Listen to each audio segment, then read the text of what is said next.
Palamuru MP DK అరుణ రాబోయే ఎన్నికలపైన focus పెట్టారట. వచ్చే అసెంబ్లీ ఎన్నికల్లో సత్తా చాటాలని చూస్తున్నారట. ముఖ్యంగా తాను గతంలో ప్రాతినిధ్యం వహించిన గద్వాల స్థానాన్ని మరోసారి కైవసం చేసుకోవాలని గట్టి పట్టుదలతో ఉన్నారట.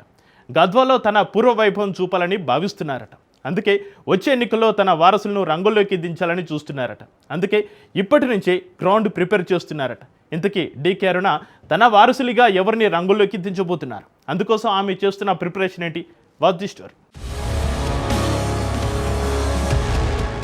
పాలమూరు రాజకీయాల్లో డీకే అరుణ పేరు ప్రత్యేకంగా వినిపిస్తోంది. ప్రస్తుతం మహబూబ్ నగర్ ఎంపీగా కొనసాగుతున్న ఆమె రాజకీయ ప్రస్థానానికి గద్వాల నియోజకవర్గం కేంద్ర బిందువుగా నిలిచింది. పలుమార్లు గద్వాల ఎమ్మెల్యేగా గెలిచి మంత్రిగా పనిచేసిన డీకే అరుణ ఒకప్పుడు జిల్లా రాజకీయాలపై గట్టి ప్రభావం చూపారు. ముఖ్యంగా గద్వాల్లో ఆమెకు ఉన్న రాజకీయ పట్టు ప్రత్యేకంగా చెప్పుకునేదే.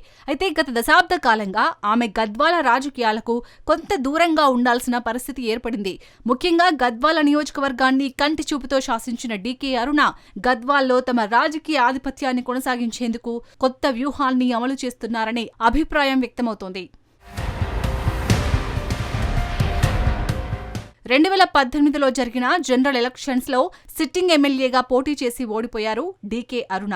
ఆ తర్వాత మారిన రాజకీయ పరిస్థితుల కారణంగా కాంగ్రెస్ పార్టీని వీడి బీజేపీలో చేరారు. 2019లో బీజేపీ ఎంపీగా పోటీ చేసినా ఓడిపోయారు. ఆ తర్వాత జిల్లా పాలిటిక్స్ లో యాక్టివ్ గా ఉంటూ వచ్చిన డీకే అరుణ 2023 అసెంబ్లీ ఎన్నికల్లో గద్వాల్ నుంచి పోటీ చేయకుండా దూరంగా ఉన్నారు. గద్వాల్లో నెలకొన్న రాజకీయ పరిస్థితులతో బీజేపీ నుంచి పోటీ చేయడానికి నిరాకరించారు. అసెంబ్లీ ఎన్నికల్లో తన మద్దతుదారుడిగా బలిగిరా శివారెడ్డిని రంగంలోకి దించారు. కానీ శివారెడ్డి ఆశించిన స్థాయిలో పోటీ ఇవ్వలేకపోయారు. ప్రస్తుతం మహబూబ్ నగర్ ఎంపీగా బీజేపీ జాతీయ ఉపాధ్యక్షురాలిగా కొనసాగుతున్న డీకే అరుణ భవిష్యత్తులో జాతీయ రాజకీయాలపైనే ఎక్కువ దృష్టి సారించాలని భావిస్తున్నట్లు రాజకీయ వర్గాల్లో చర్చ జరుగుతుంది. అదే సమయంలో తమ కుటుంబానికి రాజకీయంగా బలమైన అనుబంధం ఉన్న గద్వాల నియోజకవర్గాన్ని మాత్రం వదులుకునే ఉద్దేశం లేదని ప్రచారం సాగుతుంది. గద్వాల్ అంటే డీకే, డీకే అంటే గద్వాల్ అనేలా పేరుగాంచిన నేపథ్యంలో మరోసారి తన పట్టును నిలుపుకోవాలని చూస్తున్నారట. అయితే గత అసెంబ్లీ ఎన్నికల్లో తాను నిలబెట్టిన వ్యక్తి అంతగా ప్రభావం చూపకపోవడంతో రూటు మార్చారట. ఇక బయట వ్యక్తులను కాకుండా తన ఫ్యామిలీ మెంబర్స్ నే రంగంలోకి దించాలని డిసైడ్ అయ్యారట. అందుకే వచ్చే అసెంబ్లీ ఎన్నికల్లో గద్వాల్ నుంచి రాజకీయ వారసురాలుగా తన కూతురు స్నిగ్ధారెడ్డిని రంగంలోకి దించాలని భావిస్తున్నారట. వచ్చే అసెంబ్లీ ఎన్నికల్లో బీజేపీ తరపున స్నిగ్ధారెడ్డిని బరిలో దించడం కోసం పొలిటికల్ ప్లాట్ఫామ్ సిద్ధం చేస్తున్నారట డీకే అరుణ.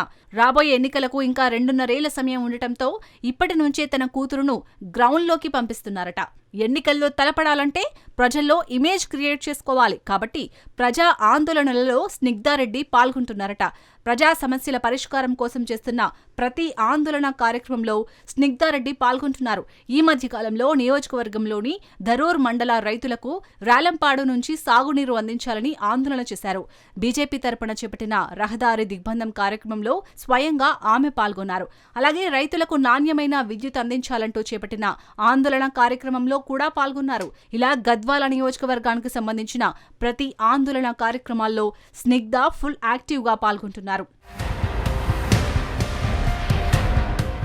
సో మొత్తం మీద వచ్చే అసెంబ్లీ ఎన్నికల్లో గద్వాల గడ్డను డీకే ఫ్యామిలీ ఎట్టి పరిస్థితుల్లో చేజెక్కించుకోవాలని డీకే అరుణ పావులు కదుపుతున్నారట. ఇప్పటికే 10 ఏళ్లుగా గద్వాల్ అడ్డకు దూరం కావడంతో ఈసారి ఖచ్చితంగా పట్టు సాధించాలని చూస్తున్నారట. అందుకే ఏకంగా తన కూతురుకు ఆ బాధ్యతలను అప్పగించారట. పాలమూరు ఎంపీగా ఉంటూనే గద్వాల అసెంబ్లీపై ఓ కన్నేశారట. మొత్తానికి వచ్చే అసెంబ్లీ ఎన్నికల్లో గద్వాల్లో మరోసారి తమ కుటుంబ రాజకీయ ప్రభావాన్ని నిలబెట్టుకోవాలనే లక్ష్యంతో డీకే అరుణ వ్యూహాత్మకంగా అడుగులు వేస్తున్నారనే చర్చ కొనసాగుతోంది. అయితే ఈ వ్యూహం ఎంతవరకు ఫలిస్తుంది? గద్వాల్లో మరోసారి డీకే కుటుంబానికి రాజకీయ పట్టు దక్కుతుందా, లేక స్థానిక రాజకీయ సమీకరణాలు కొత్త మలుపు తిప్పుతాయా? వచ్చే ఎన్నికల్లో గద్వాల్ను చేజెక్కించుకోవడం కోసం డీకే అరుణ చేస్తున్న ప్రయత్నాలు ఏ మేరకు ఫలిస్తాయనేది రానున్న రోజుల్లో తేలనుంది.